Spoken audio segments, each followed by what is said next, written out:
ሰላም ሰላም የዩቲዩብ ቤተሰቦቼ እንዴት ናችሁ? እኔ ገብሩ ይስፋ በጣም ደህና ነኝ። እናንተስ እንዴት ናችሁ?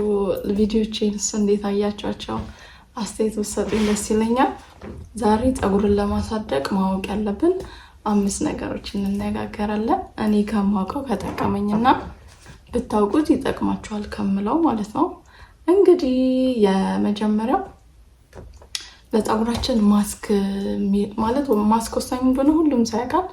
ግን ደግሞ ማስክ ብቻ መቀባት በቂ አይደለም። ለዛ የመጀመሪያው ጭንቀትን ማስወገድ እና ማስክን አንድ ላይ ባያይዞ ደስ ይለኛል። ጭንቀትን ማስወገድ እና ማስክን መቀባት አንድ ላይ ሲሆን ማስወገድ ባይቻልም መቀነስ በሚለው እና ማስክን በስነ ስርዓቱ ሳያቋርጡ በሳምንትም ከሆነ በ4 ቀን ብቻ እናንተ በምትታጠቡበት ሰዓት ያገኛችሁትን ማንኛውም የሚስማማችሁን የፀጉር ማስክ መጠቀም ዋነኛው ነው። ምክንያቱም ካቋረጥን ለውጡን ማወቅ አንችልም። እየተለወጠ ያለ ራሱ ካቆምነው ኦልሬዲ በቃ ለውጡን ላናይ እንችላለን እና ፀጉርን ለማሳደግ ዋነኛው እኔ ብዬ ማስበው ማስኩን ሳያቋርጡ በየሳምንቱ ብቻ በታጠብን ሰዓት መታጠብ መቀባት። ከዛ ደግሞ ውጤቱን መጠበቅ ትዕግስት ይፈልጋል። አሁን እኔ ፀጉር በአንድ ወር ያድጋል አልላችሁ፣ ምክንያቱም በአንድ ወር አያድግም። እኔ ፀጉሬን ማሳደጊያው ስለገባኝ ተቆርጬው ነበር። ሜቢ ስቆርጥ ወይ እዚች ካስገባላችኋለሁ ስለገባኝ ነው እንጂ በድፍረት አላስቆርጥም። ያሳዝናል ፀጉር መቆረጥ እና እኔ ደግሞ ከገባኝ ለእናንተም በነግራችሁ ጥሩ ይሆናል ብዬ ካሰብኩት ነው የምነግራችሁ። ሁለተኛው ደግሞ ሻምፖ እና ኮንዲሽነር በተሻላችሁ መጠን ማስወገድ። ለምሳሌ ይሄ ወይ ቅቤ ከተቀባችሁ አሁን ግድ ነው ሻምፖ እንጠቀማለን። አለበለዚያ ግን ሻምፖ እና ኮንዲሽነር ባንጠቀም። ይሄ እኔ ካየሁት ነው። እኔ አሁን ሻምፖ እና ኮንዲሽነር አልጠቀምም ወይ ቅቤ ከተቀባው ካልሆነ በቀር።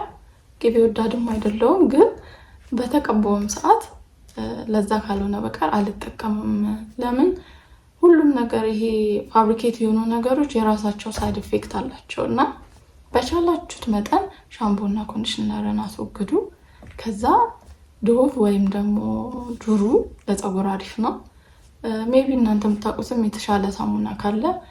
እኔ አብዛኛው ባየሁት ለፊት ተብለው የተሰሩ ሳሙናዎች ለፀጉር ቆንጆ ናቸው። ለምን? ሞይስቸራይዝ እነቱን ይዞ እንዲቆይ ያደርጋሉ። ለምን? ፊትን እንዳይጎዳ ተደርጎ ስለሚሰሩ ፊት የፀጉርን ወዙን አይወስዱትም። ኬሚካል የላቸውም። ለምን? ለፊታችን ቆዳ ተብሎ ስለሚሰሩ ሴንሲቲቭ ነው የሚሆኑት እና በተቻላችሁ አቅም እነዚህን 2 ነገሮች አስወግዱ። ከናካቴው መተውባችሁ እንኳን ባትችሉ እንኳን ቀንሱ። ከዛ በኋላ ለውጥ ይመጣል። ወሳኙ ሁለተኛው ነገር እሱ ነው። ሶስተኛው ደግሞ ብዬ ያሰብኩት ከታጠብን በኋላ እኔ ኦልሬዲ ከራሴ ካየሁት ነው። ከታጠብን በኋላ ዝም ብሎ ማስያዝ ወይ ማንጨብረር፣ ዝም ብሎ መተው እሱ ራሱ የፈለገ ትሪት ብንሰጠው ፀጉራችንን ከታጠብን በኋላ በእርጥበቱ ቅባት መስጠት ካልቻለን ማስክ ብንቀባ፣ በቂ እንቅልፍ ቢኖረን፣ ጭንቀት ባይኖርብን፣ የፈለገ ብንተኛ እነሱ ወሳኝ ስለሆኑ ለፀጉር ነው የምነግራችሁ። እሱንም ብናደርግ ግን ደግሞ ማስክ ከተቀባን ኦር ዝም ብለንም አጋጣሚ ሳይመቸን ከታጠብን በኋላ በአግባቡ ቅባት መስጠት፣ ለቆዳችን ፈሳሽ ቅባት፣ ለዚህ ለዛላው ደግሞ ጭቃ ቅባት ግድ ነው። አሁን ይሄ ፀጉር ካክስም አልገባም፣ ምንም አላረኩለትም። ምንድን ያረኩት? ይሄ ከዚህ ቀደም ከዚህኛው ቪዲዮ በፊት የለቀኩትን ማስክ የካሮት ማስክ ካሮት በአቮካዶ በሙዝ ካሮት በሙዝ የተቀባሁትን ተቀባው። ከዛ በኋላ በእርጥበቱ ቅባቴን ተቀባሁኝ። ይሄ በሁለተኛው ቀን ነው እንግዲህ በቃ የዛን ቀን ታጠብኩኝ፣ ቅባት ተቀባው፣ ፈትቼ ወደ ስራ ነው የሄድኩት። ይሄ ሁለተኛው ቀን ነው። ግን እንደምታዩት በደንብ ልስልስ ያለ ነው። ወዙ የሚያምር ነው። በቃ ቆንጆ ነው። ቆንጆ ስትራክቸር ላይ ነው ያለው እና ያን ያህል የኔ ፀጉር ረጅም ሆኖ ሳይሆን ግን በቃ በቂ ነው ከነበረው አንጻር አብሶ ኦልሬዲ እዚያ በግማሽ ነው ያደገው በቃ ፀጉሬ ማለት ይቻላል። የሚያውቀው ደግሞ ያውቀዋል። እኔም ደግሞ ላስገባላችሁ እችላለሁ ኬት ወዴት እንደተመለሰ እና ደግሞ ለፀጉራችን ቅባት ብቻ መቀባት ሳይሆን አሁን አንዳንዴ የሆነ ለፊት ፕሮዳክት ስንቀባ ሞይስቸራይዘር የሚሆን ሰንስክሪን ብቻ እንዲጠብጠብ አድርገን ብንቶ አይገባም አይደል?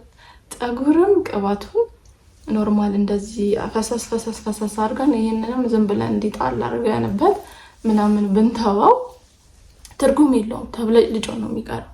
ስንቀባ በደንብ በርጥበቱም ሆኖ ቀብተን ማሳጅ አድርገን ዛላውንም እንደዚህ እያደረግን በቻልነው አቅም ጊዜ ላይኖር ይችላል። ከዛ ለውጡን ማየት ይቻላል። ሶስተኛው እሱ ነው። ማስታወሻ ይዣለሁ እንዳረሳ የጠቀሙኝን ትክክለኛውን መረጃ ለማድረስ እና እናንተም እንድትጠቀሙ ቴንኪዩ እንድትሉኝ ከገባኝ ከማውቀው ነው ነግራችሁና አራተኛ ደግሞ ስንተኛ ቦኔት ማሰር። ለምሳሌ ታጠብን ተቀባን ከዛ በኋላ ስንተኛ ወይ ቦኔት ወይ ሻሽ ብቻ ለስላሳ ነገርም ሻሽም ሳይሆን ይሄ ለስለስ ያሉ ነገሮች ለፀጉር ቆንጆ ናቸው ለማሰር እና እናንተ ቤታችሁ ውስጥ የሚስማማችሁን የምትጠቀሙበትን የፀጉር መሸፈኛ ቦኔትም ይሁን ሻሽ እሱን አድርጎ መተኛት ራሱ ወሳኝ ነው። ቀላል ይመስላል አይደል? ግን ወሳኝ ነው። እንኳን ሻሽ ምንተኛበት ራሱ ስርዓት ለፀጉር ወሳኝ ነውና ይሄ ሁሉ እንትን ስል የሚያስጨንቅ ይመስላል። አሁን እንደዚህ አሁን ብዙ ነገር ይመስላል፣ ግን ሲምፕል ነገር ናቸው። ሲምፕል ግን ብናቃቸው ለውጥ የሚያመጡ አሁን ካክስም ከሆነ ሁለት ቦታም ሰርታችሁት ወይ እንደዚህም ሰርታችሁት ወይ ደግሞ እንደዚህ አለ አይደለም ተሰርቶ እየሰራውም የሆነ ቀን ከፈለጋችሁ አሳያችኋለሁ። ፀጉር ላይ ስሰራ ጎበዝ ባልሆንም ግን ለራሴ ጎበዝ ነኝ እና እንደሱ አድርጉ። ከዛ ደግሞ ስትነሱ ስትፈቱት ራሳችሁ ትገረማላችሁ። በቃ ለስላሴ ወዙን እንደያዘ ነው የሚቆየው። እኔ አንዳንዴ ተፈቶብኝ ያደርጉ ቀን ለሊት ተፈቶ ሻሹ ወይ ቦኔቱ ጠዋት ስነቃ ጭብርር ብሎ ነው ማገኘው። ያደረቀ ግን እንዲህ አድሮ እንዳሰርኩት ያደረቃል እንዲህ ቆንጆ እንደሚሆን አብዛኛው ጊዜ አሁን ያድርልኛል። በፊት አያድርልኝም። በቃ ሻሽ ከማይቆይላቸው ሰዎች እንደውም ቦኔት እንዲህ ከኋላ እንደዚህ ማጥበቅ ሸምቀቅ ማድረግ ስለሚቻል እሱ አይፈታም። ቆንጆ ነው፣ ለእኔ ተስማምቶኛል። እና አምስተኛው እና የመጨረሻው በየ2 ቀኑ ቅባት። አሁን አንዳንድ ፀጉር የተቀባውን ቅባት ይዞ ይቆያል። በቃ ይዞ የሚቆይ ቅባት አለ። ሞይስቸራይዘርነቱን ሳይለቅ ባለበት ይቆያል። አንዳንድ ፀጉር ደግሞ ቶሎ የሚደርቃል። ግን ፀጉራችን ቢደርቅም ባይደርቅም ትንሽ እየቅባት በየ2 ቀኑ ብንደባብሰው ወሳኝ ነው። አለበለዚያ አሁን ትሪት ወይም በቃ ወይ አንዳንዴ ተልችቷችሁ ስተውቴ ልዩነቱ በቃ ያስታውቃልና በቻልኩት አቅም በ2 ቀን ምንም ፀጉሬን ቅባት ለመደባበስ ሞክራለሁ። እሱም ለውጥ አምጥቶልኛል። ለእኔ እየጠቀመኝ ለእናንተም ብነግራችሁ ለውጥ ያመጣል ብዬ ያሰብኩት ነው። ከዚህ በላይ ባላበዛ ጥሩ ነው። እኔም 5 ነገር ነው ለነግራችሁ የመጣሁት። እያየን ደግሞ ለውጥ ያመጣል ብዬ ከኔ ልምድ ፀጉሬን ከለወጠው ውስጥ ይሄ ነው ብዬ የምላችሁን ሁሉንም አምጥቼ አካፈላችኋለሁ።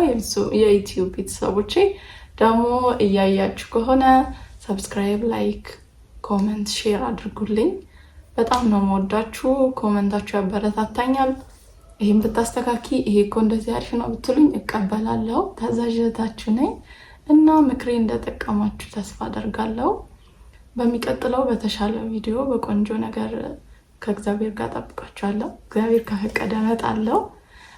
ሳምንት ጠብቄ አልመጣም። ያው የሚጠቅም ነገር ሲኖር ይዤ ብቅ እላለሁ እና እወዳችኋለሁ። ሰብስክራይብ አድርጉ። ባይ ባይ፣ ቻው።